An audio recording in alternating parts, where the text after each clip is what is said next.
Se quiser continuar morando aqui, faça o que eu mandar. As palavras da Cíntia saíram tão naturais, tão cheias de certeza, que por um segundo eu quase acreditei que ela tinha razão. Quase aceitei que aquela casa era dela, que eu estava ali por caridade, que devia abaixar a cabeça e agradecer por ter um teto. Quase. Mas enquanto ela me encarava com aquele sorriso de superioridade, esperando que eu me curvasse mais uma vez, algo dentro de mim se rompeu. Não foi raiva, foi clareza. A clareza fria e cortante de quem finalmente entendeu que tinha deixado as coisas irem longe demais. Aqui quem manda sou eu, ela repetiu, cruzando os braços, como se precisasse reforçar o óbvio. Renato, meu filho, estava sentado à mesa com a cabeça baixa, mastigando devagar, fingindo que não ouvia a própria esposa me humilhar. De novo, como sempre. Fazia 6 meses que eu tinha saído da minha casa em Santa Teresa e vindo morar com eles. 6 meses desde que Mário morreu e me deixou sozinha naquele casarão vazio. 6 meses desde que Renato insistiu. Mãe, vem morar com a gente. A senhora não pode ficar sozinha. E eu, idiota, já acreditei que seria bem-vinda. Mas Cíntia nunca me quis ali. Desde o primeiro dia, ela deixou isso claro. Nos comentários ácidos sobre eu ocupar espaço demais, nas ordens disfarçadas de sugestões, no jeito como suspirava alto sempre que eu ligava que a televisão ou recebia minhas amigas do grupo de oração. Ela me tratava como invasora, como peso morto, como alguém que deveria ser grata por cada migalha de tolerância. E eu engolia. Engolia porque tinha medo de ficar sozinha de novo. Engolia porque não queria causar briga entre meu filho e a mulher dele. Engolia porque minha mãe sempre me ensinou que mulher de fé tem paciência, que família é sagrada, que a gente aguenta para manter a paz. Mas naquela tarde de quinta-feira, quando Cíntia cuspiu aquelas palavras, se quiser continuar morando aqui, faça o que eu mandar. Algo mudou. Olhei para ela. Olhei para meu filho covarde e tomei uma decisão. Levantei da mesa sem dizer nada. Subi as escadas devagar, cada degrau pesando como chumbo. Entrei no meu quarto, fechei a porta, abri a gaveta do armário. No fundo, numa caixa de sapatos velha, estava o que eu precisava. A escritura. Aquele papel amarelado dobrado com cuidado, guardado há anos. Passei os dedos sobre as letras impressas, lendo o nome que conhecia de cor. Joana Maria da Silva. Proprietária do imóvel situado na Rua das Acácias, 457, bairro Buritis, Belo Horizonte. A casa onde Cíntia mandava. A casa onde ela me humilhava. A casa que ela tinha tanta certeza que era dela. Mas não era. Nunca foi. Eu e Mário tínhamos comprado aquela casa há cara 4 anos, quando Renato e Cíntia estavam quebrados, sem dinheiro, sem perspectiva. Vendemos um apartamento que guardávamos como investimento e demos aquele lugar para eles morarem. Colocamos tudo no meu nome. Era proteção, caso Mário morresse primeiro. E ele morreu. Mas a casa continuou sendo minha. Renato sabia disso. Claro que sabia.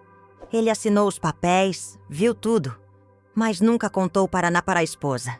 Tinha vergonha. Vergonha de depender da mãe, de não ter conseguido comprar a própria casa, de ser fraco. E Cíntia? Cíntia vivia naquela casa achando que era dona, dando ordens, fazendo regras, me tratando como lixo. Tudo porque ninguém nunca teve coragem de contar a verdade. Mas a verdade tem um jeito engraçado de aparecer quando menos se espera. Segurei a escritura nas mãos e senti algo crescer dentro de mim. Não era vingança. Era dignidade. Era a lembrança de quem eu sempre fui antes de me transformar nessa sombra calada e obediente. Eu era Joana Maria da Silva. Tinha criado um filho. Tinha trabalhado. Tinha lutado. Tinha construído uma vida. E agora estava deixando uma menina arrogante me tratar como nada. Não mais. Desci as escadas com o papel na mão.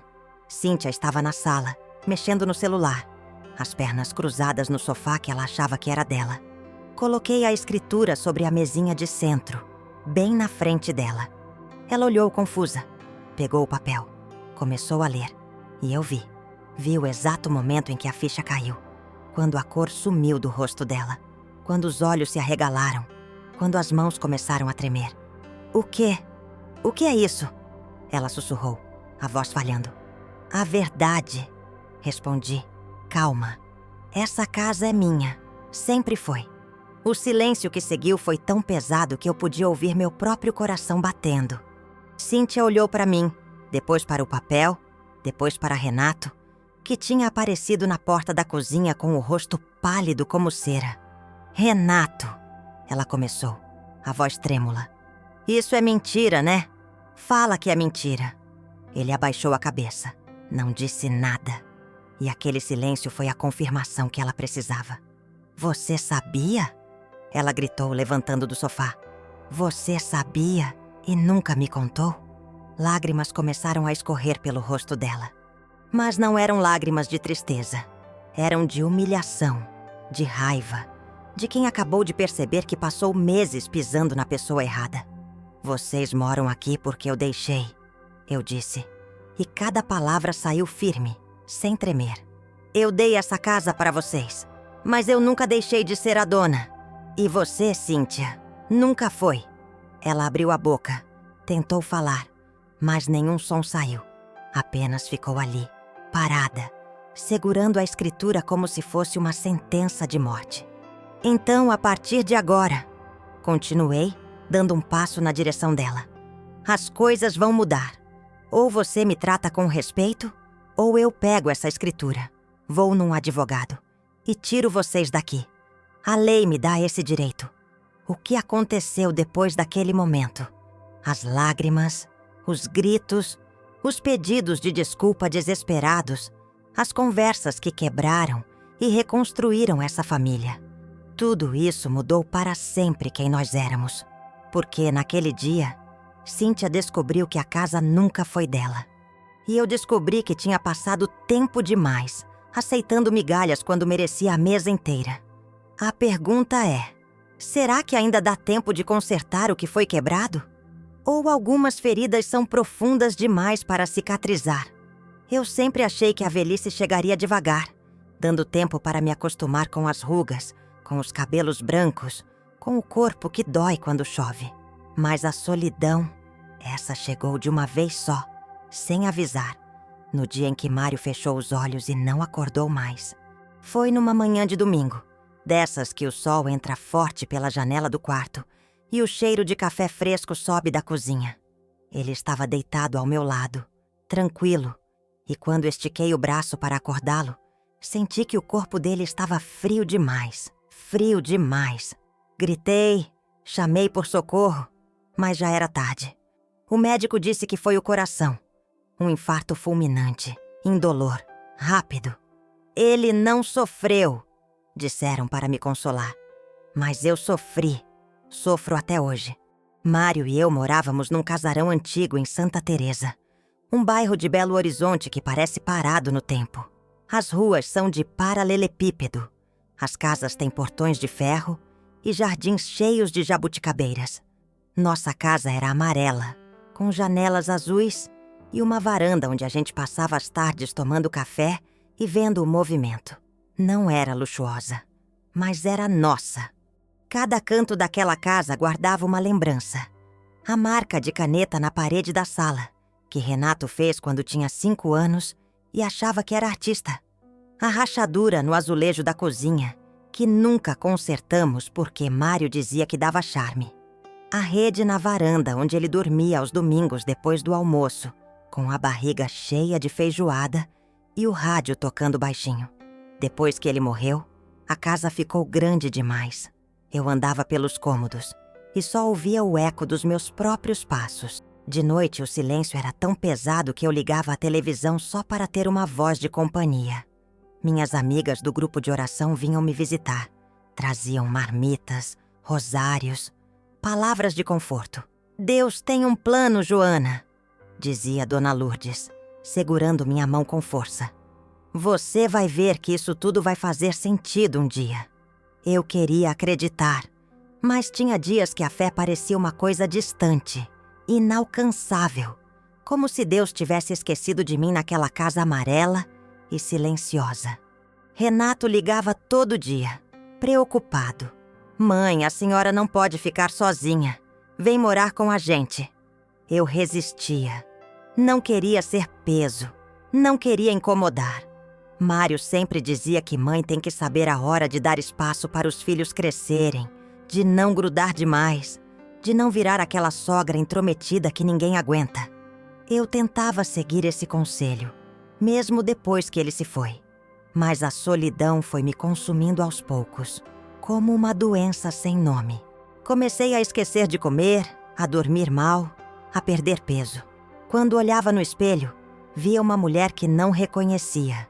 Magra demais, com olheiras fundas, o cabelo branco despenteado. Foi Dona Lourdes quem me convenceu, numa tarde de quinta-feira. Estávamos na igreja da Nossa Senhora de Lourdes, depois da missa das 5. A igreja era pequena, apertada, com bancos de madeira que rangiam e um cheiro de incenso que grudava na roupa. Joana, você precisa estar perto de gente que te ama, ela disse, enquanto acendia uma vela para Santa Rita. Seu filho tá te chamando. Vai, deixa o orgulho de lado e vai. Olhei para a fraimagem da santa, toda pintada de dourado, com aquele olhar sereno que parecia dizer que ela entendia. Pensei em Mário, no que ele faria. Ele iria. Ele sempre dizia que família era tudo. Liguei para Renato naquela mesma noite. Tá bom, filho, eu vou. Ouvi o alívio na voz dele, a felicidade. A senhora vai ver, mãe. Vai ser bom. A Cíntia tá animada também. Essa última frase me fez hesitar por um segundo. Cíntia, minha nora. Eu mal a conhecia, na verdade. Ela e Renato tinham casado há 4 anos, numa cerimônia pequena no cartório, sem festa grande. Ela era de São Paulo, advogada, bonita, decidida. Nas poucas vezes que a vi, notei que ela falava pouco, sorria menos ainda. E tinha um jeito de olhar que me fazia sentir avaliada, pesada, medida. Mas eu afastei esses pensamentos. Ela só é tímida, eu dizia para Mário. Vai se soltar com o tempo. Mudei para a casa deles num sábado de manhã. Renato alugou assim um caminhão pequeno e trouxe alguns móveis. Minha cama, o guarda-roupa, a cômoda onde eu guardava as roupas de cama que minha avó bordou. Deixei o resto para trás. A mesa da sala, os quadros, a louça. Parecia errado levar tudo, como se estivesse invadindo um espaço que não era meu. A casa deles ficava no bairro Burites, num condomínio fechado com portaria, piscina e churrasqueira. Era moderna, toda branca e cinza, com piso frio e janelas grandes. Nada parecido com o casarão de Santa Teresa. Quando entrei, senti aquele cheiro de tinta fresca e limpeza. Tudo tão arrumado que tive medo de bagunçar. Esse é o seu quarto, mãe, disse Renato, abrindo a porta de um cômodo pequeno nos fundos. Tinha uma janela que dava para o quintal, uma cama de solteiro, um armário. Simples, mas limpo. Obrigada, filho, eu disse tentando sorrir. Cíntia estava na sala, mexendo no celular, de costas para nós. Ela virou e acenou com a cabeça. Um gesto rápido, quase automático. Oi, dona Joana. Bem-vinda. O tom era neutro, sem calor. Engoli a sensação estranha que subiu pela garganta e me forcei a acreditar que era só impressão minha, que ela estava ocupada, que eu estava exagerando. Nos primeiros dias, tentei me adaptar. Acordava cedo, preparava café, arrumava a cozinha. Era meu jeito de ser útil, de não ficar parada sem fazer nada. Mas percebi que Cíntia franzia a testa quando via que eu tinha mexido nas coisas dela. Uma manhã, ela entrou na cozinha e viu que eu tinha lavado as xícaras que estavam na pia. Dona Joana, não precisa fazer isso. Eu cuido da minha casa. O jeito como disse, minha casa, me cortou como faca. Não era nossa casa, ou a casa. Era minha. Pedi desculpas. Disse que era só para ajudar. Mas ela já tinha virado as costas e saído. Renato trabalhava o dia inteiro numa empresa de contabilidade no centro de Belo Horizonte. Saía às 7 da manhã e voltava às 7 da noite, às vezes mais tarde. Cíntia também trabalhava, num escritório de advocacia perto de casa. Ela saía por volta das 9 e voltava às 6. Eu ficava sozinha a maior parte do dia, andando pela casa sem saber o que fazer. Tentei assistir televisão, mas a sala parecia tão arrumada, tão intocada, que tinha medo de sentar no sofá e amassar as almofadas. Tentei ler, mas não conseguia me concentrar. O silêncio daquela casa era diferente do silêncio da minha. Aquele era um silêncio cheio de regras invisíveis, de fronteiras que eu não sabia onde estavam. Uma tarde decidi ligar para Dona Lourdes e convidá-la para tomar café. Fazia uma semana que eu estava ali e sentia falta das minhas amigas, das conversas, das risadas. Preparei um bolo de fubá, a receita da minha avó, com erva doce e queijo ralado, e arrumei a mesa da cozinha. Dona Lourdes chegou às 3, alegre, cheia de novidades. Estávamos rindo, contando histórias, quando Cíntia entrou. Ela tinha chegado mais cedo do trabalho e pareceu surpresa ao ver outra pessoa ali. «Oi», disse com aquele sorriso que não chegava aos olhos. Não sabia que a senhora ia receber visita. Dona Lourdes, sempre simpática, levantou e se apresentou. «Prazer, querida. Sou amiga da Joana há mais de 20 anos. Trouxe um terço novo para ela, que comprei na loja da igreja.» Catar. Cíntia fez um sinal de cabeça, pegou uma água na geladeira e subiu para o quarto. Depois que Dona Lourdes foi embora, Cíntia desceu e veio direto para esse pé da cozinha. «Dona Joana, da próxima vez, avisa antes de trazer gente aqui. Eu gosto de saber quem entra na minha casa.» De novo aquele minha casa. Senti o peito apertar, mas engoli o desconforto. «Desculpa, filha. Eu não sabia que precisava avisar.» Ela deu de ombros e saiu. Comecei a perceber que tudo o que eu fazia incomodava. Se eu colocava as minhas coisas na geladeira, ela reclamava que estava ocupando espaço. Se eu ligava a televisão na sala, ela murmurava que o barulho estava alto. Se eu arrumava alguma coisa, ela dizia que eu estava mexendo onde não devia. Renato, quando eu tentava comentar, desconversava.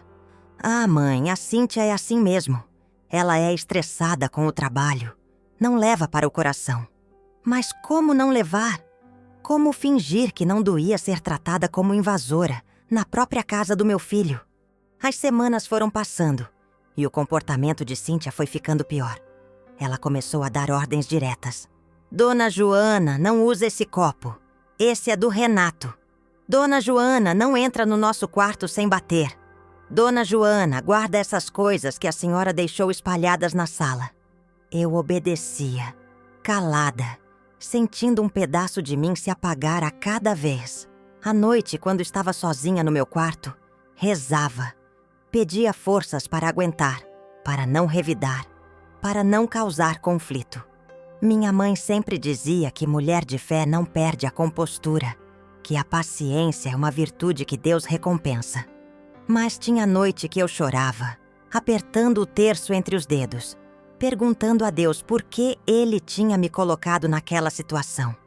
Uma noite, durante o jantar, Cíntia fez um comentário que me deixou sem chão. Estávamos os 3 à mesa. Renato, ela e eu. Eu tinha feito uma carne assada com batatas. Uma receita simples que Mário adorava. Renato comeu com gosto, elogiou. «Tá uma delícia, mãe. Fazia tempo que eu não comia a sua comida.» Cíntia, que estava cutucando a comida no prato sem muito interesse, soltou. «É, Dona Joana cozinha bem. Sorte a nossa, né? Assim ela se sente útil. Já que não paga aluguel, o mínimo é contribuir de alguma forma.» Disse isso com um sorriso, como se fosse uma piada. Mas o tom era de veneno puro. Renato ficou vermelho. Abaixou a cabeça. Eu senti a garganta fechar, o rosto esquentar. Não consegui responder. Levantei da mesa, murmurei uma desculpa qualquer e fui para o meu quarto. Fechei a porta e sentei na cama, tremendo. Ouvi Renato e Cíntia discutindo na sala, mas as vozes estavam abafadas. Não dava para entender o que diziam. Depois de um tempo, ele bateu na minha porta. «Mãe, desculpa. Ela não quis dizer isso. Eu não abri. Fiquei ali, sentada na escuridão, segurando o terço que Dona Lourdes tinha me dado, rezando baixinho. Ave Maria, cheia de graça. O Senhor é convosco. Bendita sois vós entre as mulheres. Foi naquela noite que algo mudou dentro de mim. Não foi raiva, não foi ódio. Foi uma espécie de clareza, como se uma luz tivesse acendido num cômodo escuro. Percebi que eu estava aceitando aquela situação, não por paciência, mas por medo. Medo de ficar sozinha, de perder meu filho, de ser expulsa. E percebi também que estava me anulando, me apagando, para caber num espaço que não era meu. Mário sempre dizia que casa é onde a gente é respeitado. Se não tem respeito, não é casa, é prisão. Levantei, acendi a luz e fui até o armário. No fundo, numa caixa de sapatos velha, estava uma escritura da casa. Eu guardava ali desde que me mudei, junto com outros documentos importantes. Tirei o papel amarelado e li cada linha. Devagar. Joana Maria da Silva. Proprietária. Aquela casa era minha. Sempre foi. Eu e Mário tínhamos comprado quando o Renato estava começando a vida com Cíntia. Eles não tinham dinheiro. Estavam endividados, perdidos. Vendemos um apartamento que guardávamos como investimento e compramos aquela casa no Buritis. Colocamos no meu nome porque Mário tinha medo de que, se ele morresse primeiro, eu ficasse desamparada. Era proteção, era cuidado. Demos a casa para Renato e Cíntia morarem, mas nunca transferimos a propriedade. Era nosso jeito de ajudar sem humilhar. Renato sabia disso. Ele assinou os papéis, viu tudo. Mas com o tempo acho que ele esqueceu. Ou preferiu esquecer.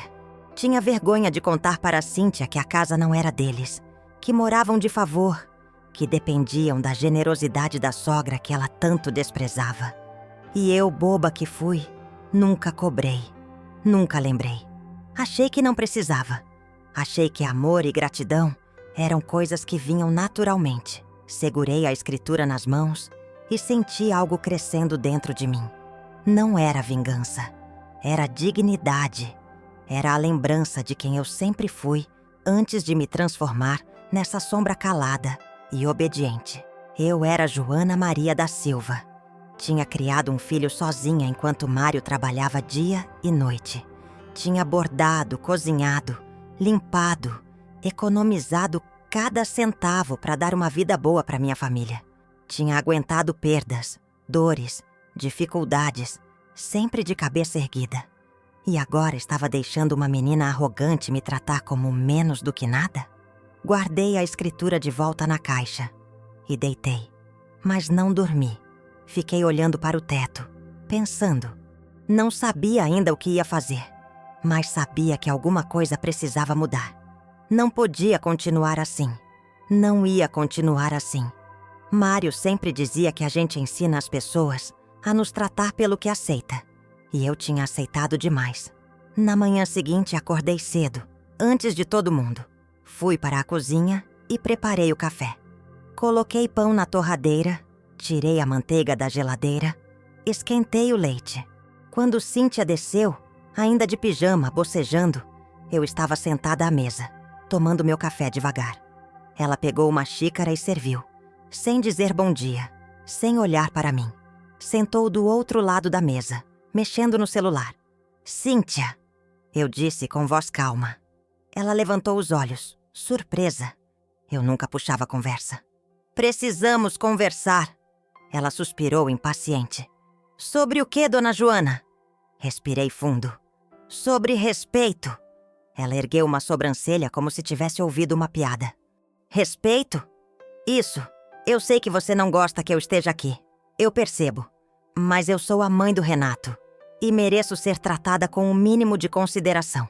Cíntia largou o celular e me encarou, dura. Olha, dona Joana, com todo respeito, mas isso aqui é a minha casa.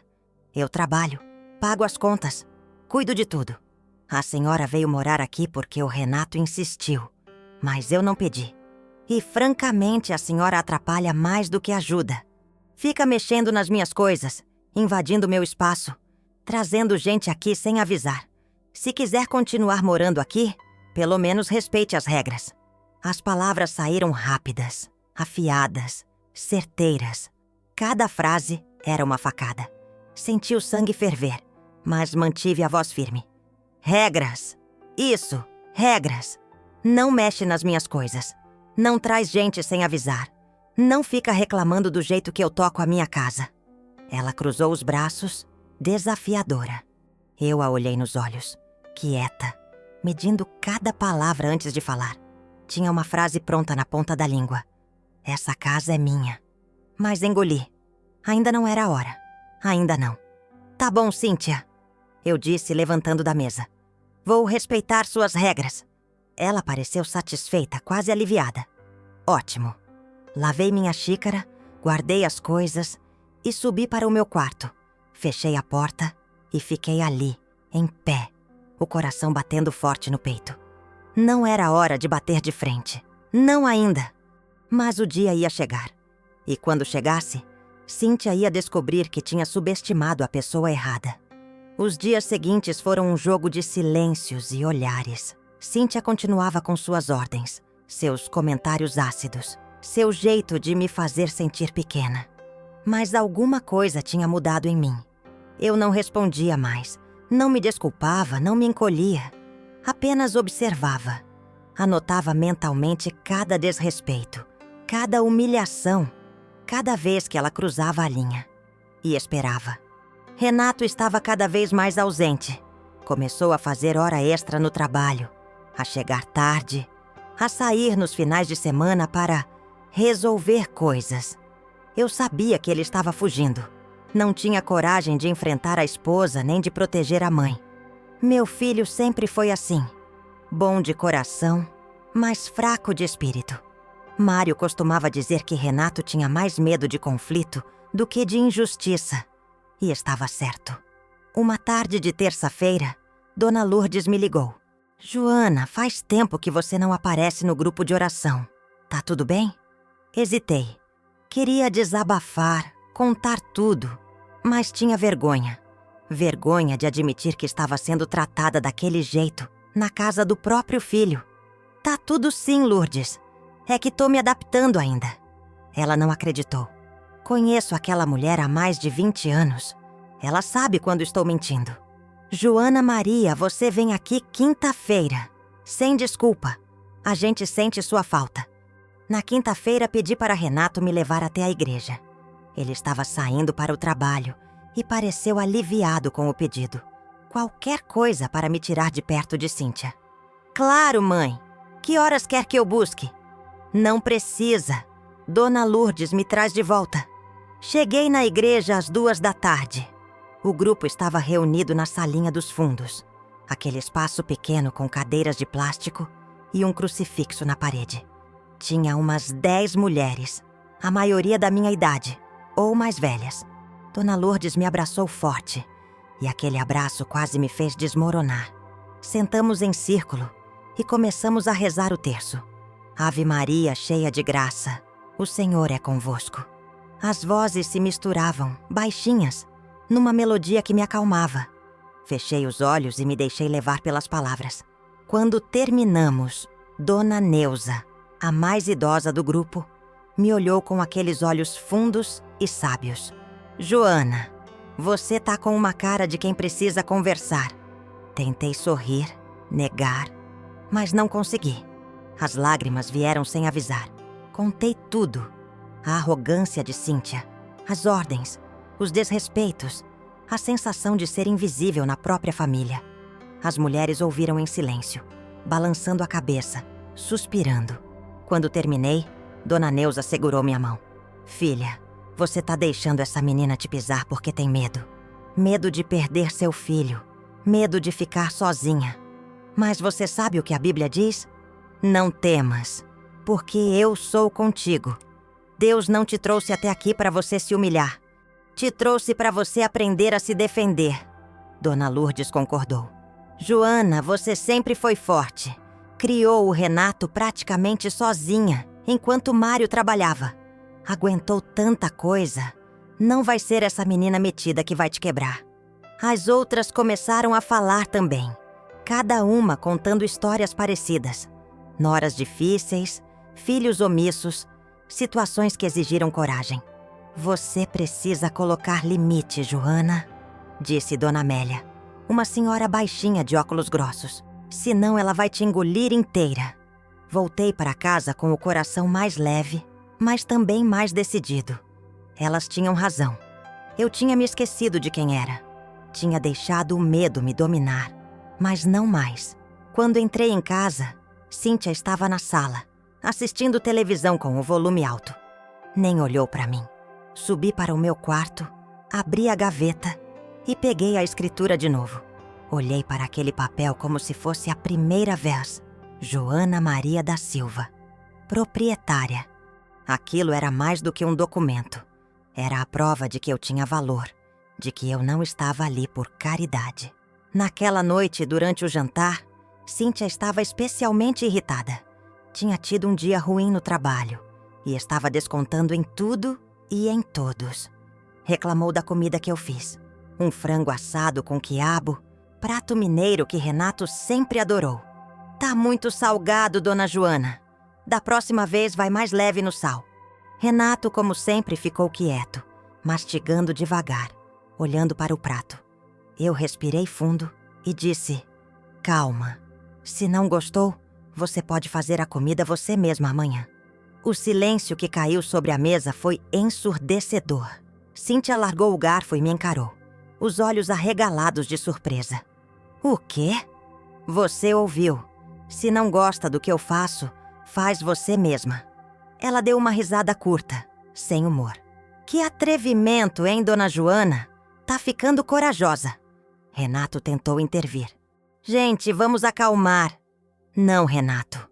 Eu o cortei. Deixa ela falar. Quero ouvir. Cíntia se levantou, furiosa. Quer ouvir?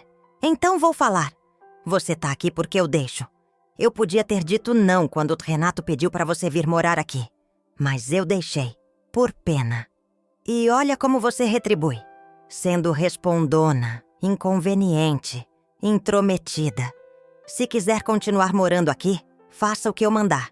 Não tô pedindo, tô avisando. Aqui quem manda sou eu. Cada palavra era cuspida com raiva, com desprezo. Renato ficou pálido. Cíntia, para com isso. Para nada, Renato. Sua mãe precisa entender o lugar dela.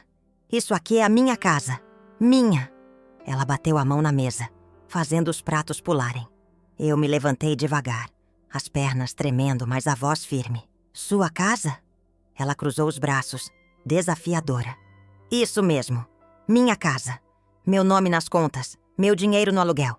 Aluguel? Eu a interrompi. Que aluguel, Cíntia? Ela piscou confusa.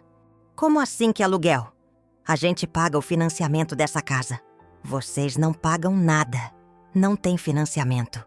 Essa casa foi comprada à vista. Por mim e pelo Mário. O rosto dela mudou de cor. Do vermelho de raiva para o branco de espanto. Do que você tá falando? Renato abaixou a cabeça. As orelhas vermelhas. Ele sabia.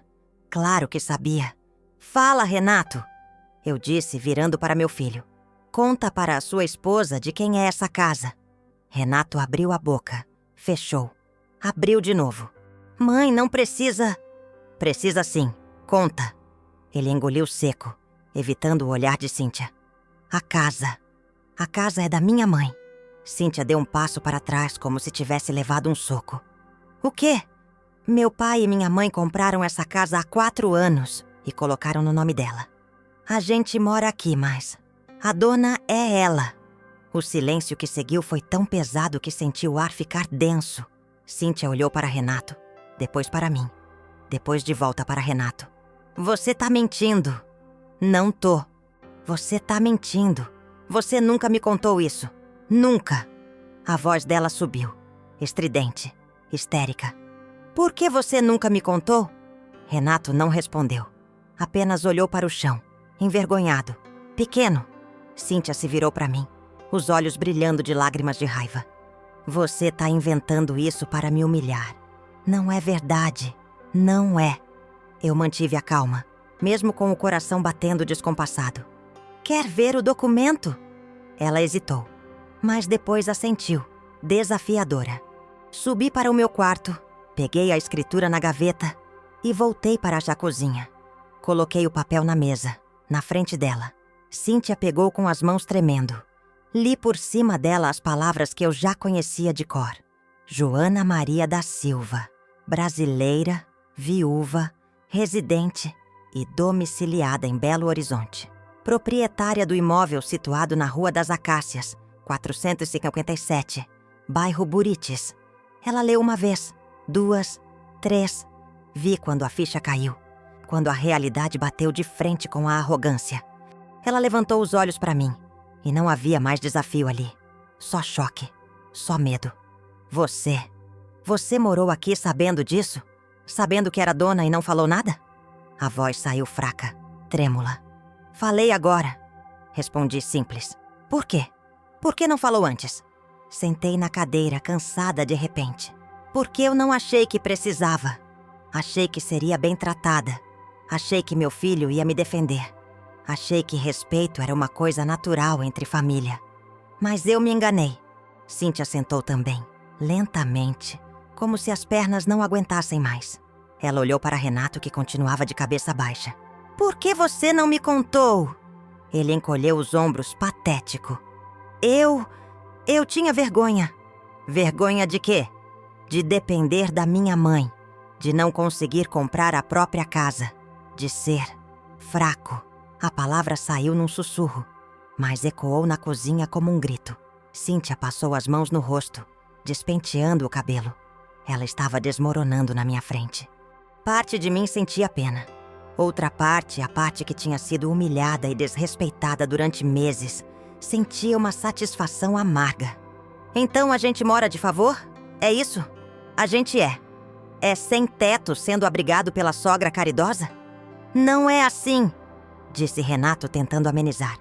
Mamãe ofereceu a casa porque quis ajudar. Foi um presente. Presente não vem com escritura, Renato. Ela rebateu, amarga. Levantei da mesa. Olha, Cíntia, eu não vim aqui para vocês. Vim porque me convidaram. Vim porque achei que ia ser bem recebida. Mas você deixou muito claro que eu não sou bem-vinda. Então vou te dar uma opção. Ela levantou os olhos ansiosa. Que opção? Ou a gente recomeça essa relação com respeito mútuo, ou eu pego essa escritura, vou num advogado e tiro vocês daqui. A lei me dá esse direito. O rosto dela ficou mais branco ainda. Você não faria isso. Você acha? Segurei a escritura nas mãos, firme. Você me subestimou esse tempo todo, Cíntia. Achou que eu era velha, fraca, dependente. Mas eu tenho teto, tenho dinheiro, tenho saúde, tenho amigos. Posso muito bem voltar para minha casa em Santa Teresa e viver minha vida em paz. Quem não tem nada disso é você. Você tá morando num lugar que não é seu, tratando mal a dona e achando que tá mandando. Mas agora a ficha caiu, não foi? Cíntia começou a chorar. Não era choro de tristeza. Era choro de desespero, de vergonha, de quem acabou de perceber que perdeu todo o poder. Eu não sabia. Não sabia, mas também nunca tentou saber. Nunca me tratou como gente. Nunca me deu o benefício da dúvida. Só me julgou, me diminuiu, me humilhou. E agora tá chorando porque descobriu que escolheu a pessoa errada para pisar. Renato finalmente encontrou a voz. Mãe, por favor, não expulsa a gente. Por favor. Olhei para meu filho. Aquele homem de 35 anos, grande, forte, chorando como criança. Senti uma mistura de amor e decepção tão grande que me cortou por dentro.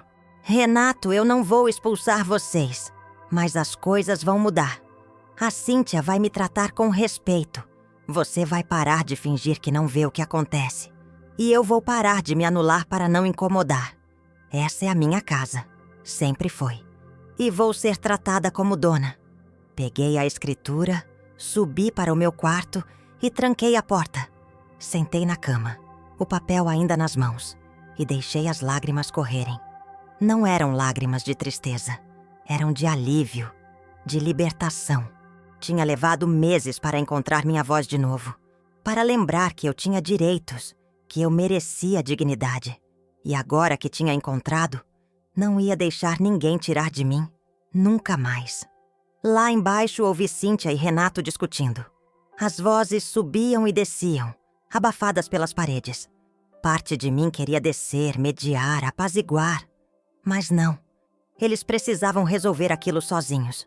Renato precisava entender que esconder a verdade tinha consequências. E Cíntia precisava encarar o próprio orgulho e a própria arrogância. Abri a gaveta, guardei a escritura no fundo e deitei. Olhei para o teto, o crucifixo pequeno pendurado na parede ao lado. Mário, sussurrei. Acho que fiz o certo. Acho que você faria o mesmo. Fechei os olhos e pela primeira vez em meses, dormi tranquila. Tinha recuperado minha dignidade. Tinha recuperado minha casa. Tinha recuperado a mim mesma.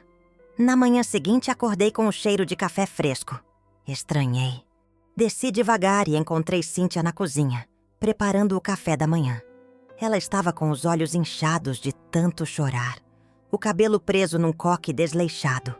Quando me viu, parou o que estava fazendo. Bom dia, dona Joana.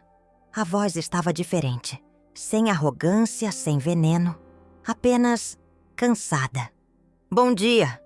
Ela serviu uma xícara e estendeu para mim. Eu queria pedir desculpas. Pelo jeito que te tratei, eu não sabia, mas deveria. Independente de quem fosse a dona da casa, você deveria ter me tratado com respeito. Ela assentiu, olhando para baixo. Eu sei, eu fico na defensiva com sogras. Minha mãe sofreu muito com a sogra dela, e eu jurei que nunca ia deixar isso acontecer comigo. Mas acabei fazendo pior. Acabei sendo a pessoa ruim. Sentei à mesa, bebericando o café. Estava bom, forte, do jeito que eu gostava. Cíntia, eu não vim aqui para atrapalhar sua vida. Vim porque meu filho pediu. Vim porque estava sozinha e precisava de família. Mas família não é só morar junto. É respeito, é cuidado, é olhar um para o outro com generosidade. E você não me deu nada disso. Ela limpou uma lágrima que escorria pelo rosto. Eu sei, e eu sinto muito. De verdade. Não respondi imediatamente. Fiquei olhando para ela, medindo se aquele arrependimento era real ou só desespero de quem não quer perder o teto. Decidi dar o benefício da dúvida. Tá bem, aceito suas desculpas, mas isso não apaga o que aconteceu. Você vai ter que provar que mudou. Com atitudes, não com palavras. Ela assentiu rápido. Eu vou, prometo. Renato desceu pouco depois, os olhos também inchados. Tinha dormido mal ou não tinha dormido nada. Ele nos olhou, receoso. Bom dia. Bom dia, filho. Ele sentou, hesitante, pegando uma xícara. O silêncio era desconfortável, mas necessário. Algumas feridas não cicatrizam rápido. Algumas conversas precisam de tempo. Mãe, ele começou, a voz rouca. Eu sinto muito. Por não ter te defendido. Por ter sido covarde. Por ter deixado isso chegar onde chegou. Segurei a mão dele. Renato, você é um bom homem. Mas precisa aprender a ser forte. Não dá para fugir dos problemas. Não dá para deixar as pessoas que você ama serem maltratadas só para evitar conflito. Isso não é amor. É omissão. Ele apertou minha mão, as lágrimas escorrendo. Eu sei. Eu vou mudar. Juro. Olhei para os dois, meu filho e minha nora, e vi duas pessoas quebradas, envergonhadas, mas ainda ali, ainda tentando. Pensei em Mário, no que ele diria. Ele diria que família é isso, imperfeita, difícil, mas ainda família. E que vale a pena lutar por ela, desde que haja respeito. Vamos tentar de novo, eu disse, soltando a mão de Renato. Mas dessa vez com regras claras. Essa é a minha casa. Vocês moram aqui. Eu não vou cobrar aluguel, não vou expulsar vocês, mas vou exigir respeito. De vocês dois. Eles concordaram, aliviados. E ali, naquela cozinha, com o café esfriando e o sol da manhã entrando pela janela, começamos de novo. Não foi fácil, não foi rápido, mas foi real. E às vezes, é só isso que a gente pode pedir. Uma nova chance de acertar. Os dias que se seguiram àquela manhã foram estranhos. Não era paz, ainda não. Era um armistício frágil, como se todos estivéssemos andando sobre ovos, medindo cada palavra, cada gesto. Cíntia estava diferente, mais quieta, mais cuidadosa. Passou a me cumprimentar quando chegava, a perguntar se eu precisava de alguma coisa, a evitar aqueles comentários ácidos que tanto me machucavam. Mas eu via nos olhos dela uma mistura de vergonha e ressentimento, como se parte dela ainda lutasse contra a nova realidade.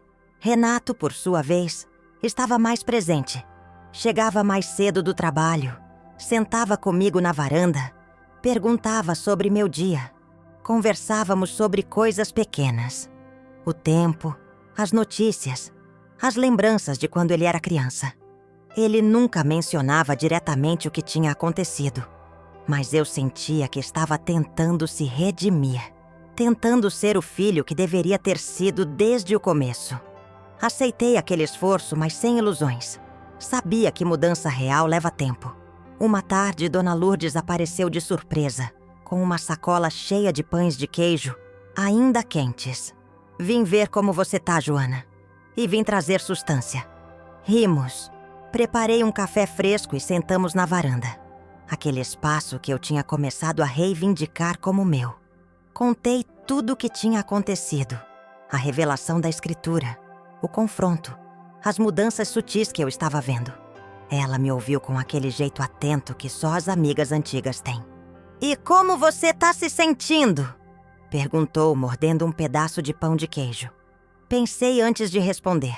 Aliviada, mas também cansada. É cansativo ter que lutar por respeito dentro da própria família, sabe? Ela assentiu. Sei sim, mas você fez o certo. Às vezes a gente precisa sacudir as coisas para elas voltarem ao lugar certo. Tomei um gole de café, deixando o líquido quente me aquecer por dentro. Lourdes, você acha que eu fui muito dura? Ela me olhou firme, séria. Dura? Joana, você foi justa. Tem diferença. Dura seria expulsar eles sem conversa. Você deu chance, deu aviso, deu dignidade. A menina que não deu dignidade pra você foi a Cíntia. E agora ela tá colhendo o que plantou. As palavras me confortaram. Tinha passado noites me questionando, me perguntando se não tinha exagerado, se não estava sendo vingativa. Mas não. Era só justiça. Era só o básico que qualquer pessoa merece. Naquela semana, algo aconteceu que mudou tudo de novo. Era sexta-feira à noite, e Cíntia chegou do trabalho mais cedo que o normal. Ela entrou pela porta com o rosto vermelho, os olhos inchados, e foi direto para o quarto sem dizer uma palavra. Ouvi o barulho da porta batendo e, logo depois, o som abafado de choro. Fiquei dividida. Parte de mim queria ignorar, deixar ela lidar sozinha com o que quer que fosse. Outra parte, a parte que minha mãe ensinou a ser generosa, não conseguia fingir que não ouvia. Subi devagar e bati na porta. Cíntia. Silêncio. Bati de novo. Cíntia, posso entrar? Um soluço. Deixa eu sozinha, Dona Joana. Não vou deixar. Abre a porta. Demorou, mas ela abriu. Estava sentada na cama, o cabelo bagunçado, a maquiagem borrada. Parecia uma criança perdida. Sentei ao lado dela, mantendo uma distância respeitosa. O que aconteceu? Ela limpou o rosto com as costas da mão, tentando se recompor. Eu fui demitida hoje. As palavras saíram num sussurro envergonhado. Senti um aperto no peito. Por mais que ela tivesse me machucado, ninguém merece perder o emprego. Por quê? Cortes. A empresa tá em crise. Mandaram embora metade do escritório. Ela começou a chorar de novo, mais alto agora, sem conseguir parar. E eu? Eu não sei o que fazer. A gente tem conta pra pagar. A gente tem. A gente não tem nada. Nada é nosso. Nem a casa. E agora eu nem tenho emprego. Deixei ela chorar. Às vezes a gente só precisa disso. Chorar sem alguém tentando consertar. Quando os soluços diminuíram, peguei uma caixa de lenços da cômoda e estendi. Ela pegou, assoou o nariz, limpou o rosto. Dona Joana, Eu tenho sido tão horrível com a senhora. E agora a senhora é a única pessoa aqui que... Ela não terminou a frase, mas eu entendi. Eu era a única segurança que ela tinha. E que ironia amarga. Cíntia, comecei medindo as palavras. Eu não vou mentir e dizer que tá tudo esquecido. Porque não tá. Você me magoou, me humilhou, me fez sentir menos do que nada. Mas eu também não vou pisar em você quando você tá caída. Não fui criada assim. Ela me olhou, os olhos vermelhos cheios de lágrimas novas. Por que a senhora tá sendo tão boa comigo? Eu não mereço. Não é sobre merecer.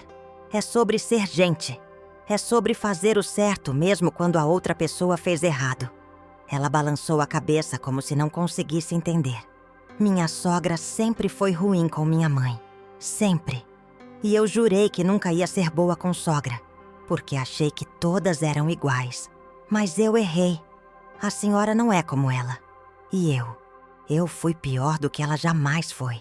Segurei a mão dela, apertando de leve. Cíntia, todo mundo erra. Todo mundo. O que separa uma pessoa boa de uma pessoa ruim não é nunca errar. É ter coragem de reconhecer o erro e tentar mudar. Ela apertou minha mão de volta. E naquele gesto simples, senti algo se abrir entre nós. Não era perdão completo, ainda não. Mas era um começo. Quando Renato chegou, encontrou nós duas na cozinha, tomando chá. Cíntia tinha se acalmado, lavado o rosto, prendido o cabelo. Ela contou para ele sobre a demissão. E vi meu filho ficar pálido, preocupado. A gente vai dar um jeito, ele disse tentando soar confiante. Mas a voz tremeu. Eu trabalho.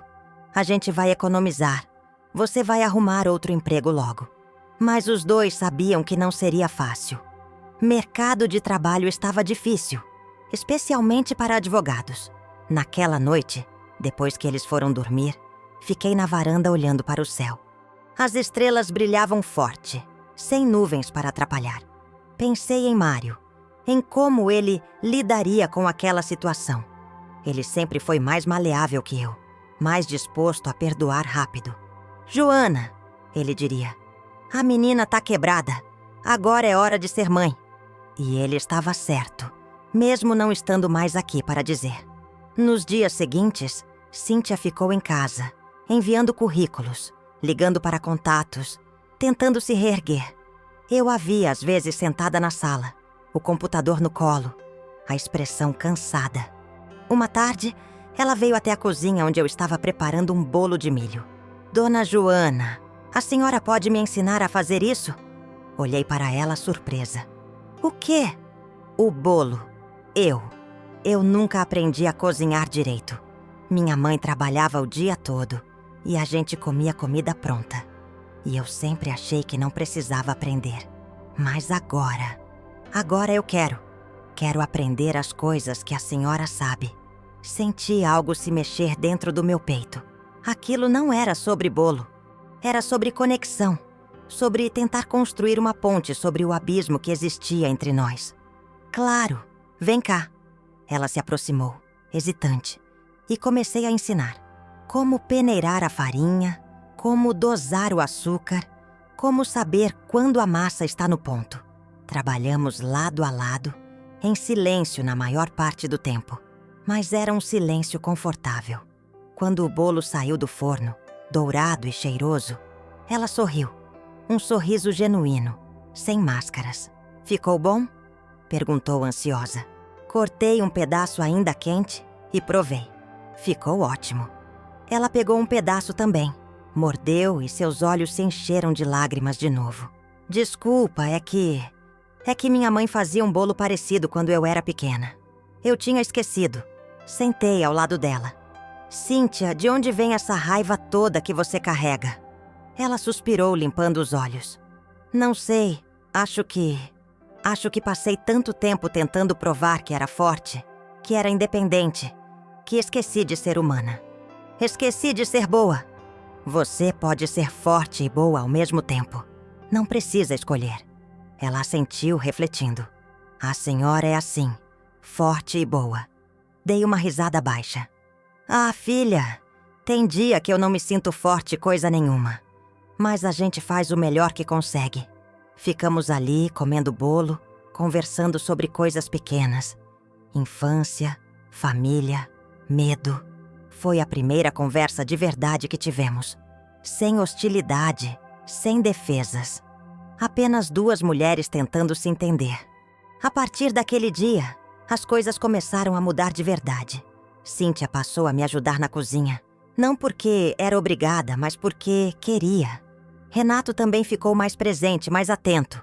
Voltamos a ter jantares em família, com conversas de verdade, risadas até. Não era perfeito.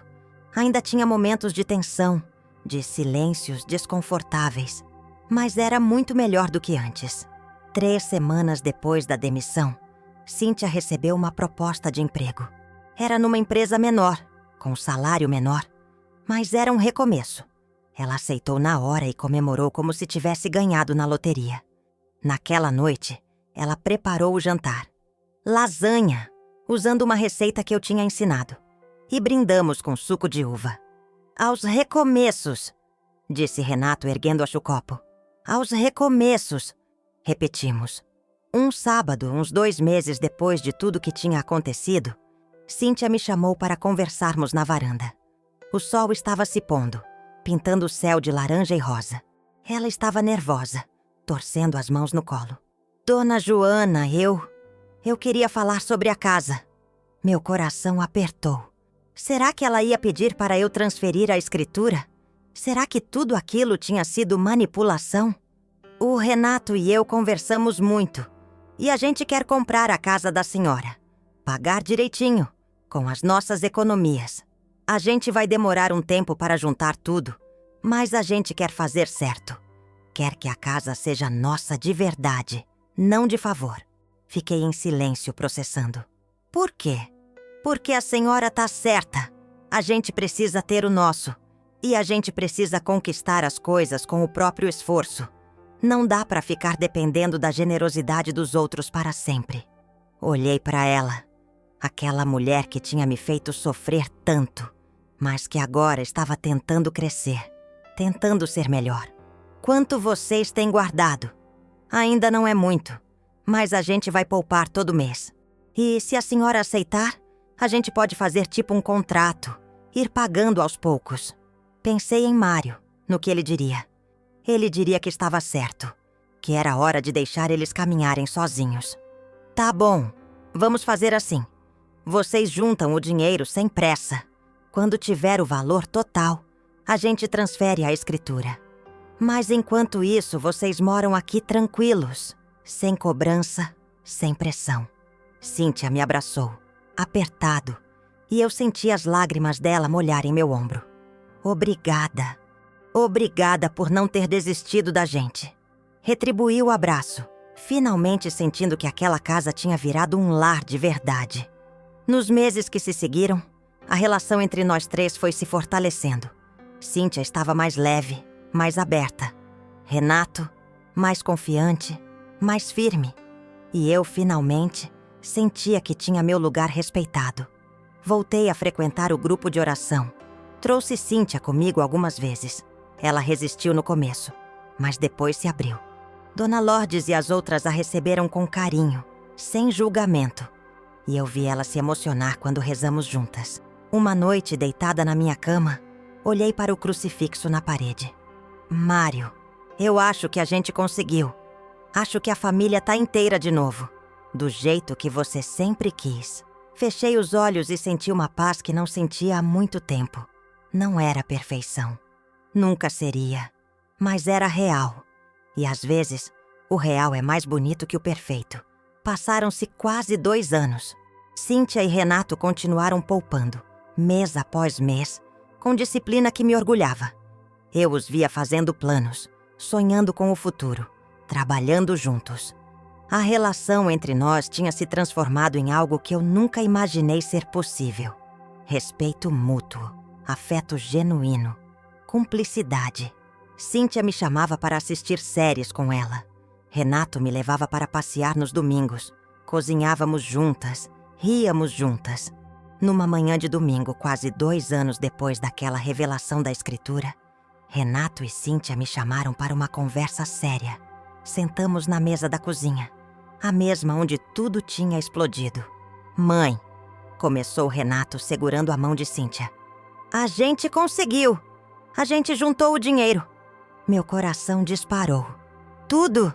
Cíntia assentiu, os olhos brilhando. Tudo! A gente pode comprar a casa. Senti uma mistura de alegria e melancolia. Alegria porque eles tinham conseguido, porque tinham crescido. Melancolia porque aquilo significava uma mudança, um novo capítulo. E o que vocês querem que eu faça? Renato respirou fundo. A gente quer comprar a casa, mas a gente quer que a senhora continue morando aqui, com a gente, para sempre. Não como favor, não como hóspede, mas como família. As lágrimas vieram sem avisar. Olhei para os dois, meu filho, que tinha aprendido a ser forte, e minha nora, que tinha aprendido a ser gentil, e vi uma família de verdade. Não perfeita, não sem cicatrizes, mas real. Vocês têm certeza? Cíntia segurou minha mão. Absoluta! A senhora me ensinou tanto nesses 2 anos. Me ensinou a cozinhar, a ter paciência, a perdoar. Me ensinou a ser uma pessoa melhor. E eu quero que a senhora esteja aqui para ensinar nossos filhos também. Quando a gente tiver. Apertei a mão dela, incapaz de falar. Apenas acenei com a cabeça, concordando. Ficamos ali os 3, chorando e rindo ao mesmo tempo, abraçados numa confusão emocionada. E eu soube, naquele momento, que todo o sofrimento tinha valido a pena. Porque tinha me ensinado a me defender, tinha ensinado Cíntia a ser humilde, tinha ensinado Renato a ser corajoso e tinha nos transformado finalmente numa família.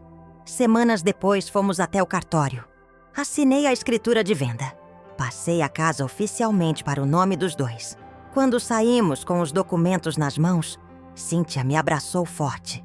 Dona Joana, a senhora vai ver. A gente vai cuidar bem da casa. E da senhora. Eu sei que sim, respondi segura. E sabia mesmo.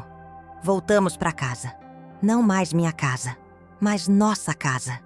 E Cíntia preparou um almoço especial. Chamou Dona Lourdes e algumas amigas do grupo de oração. Foi uma festa pequena, simples, cheia de risadas e histórias. No meio da tarde, enquanto ajudava Cíntia a lavar a louça, ela me disse baixinho: Obrigada, mãe. Foi a primeira vez que ela me chamou assim.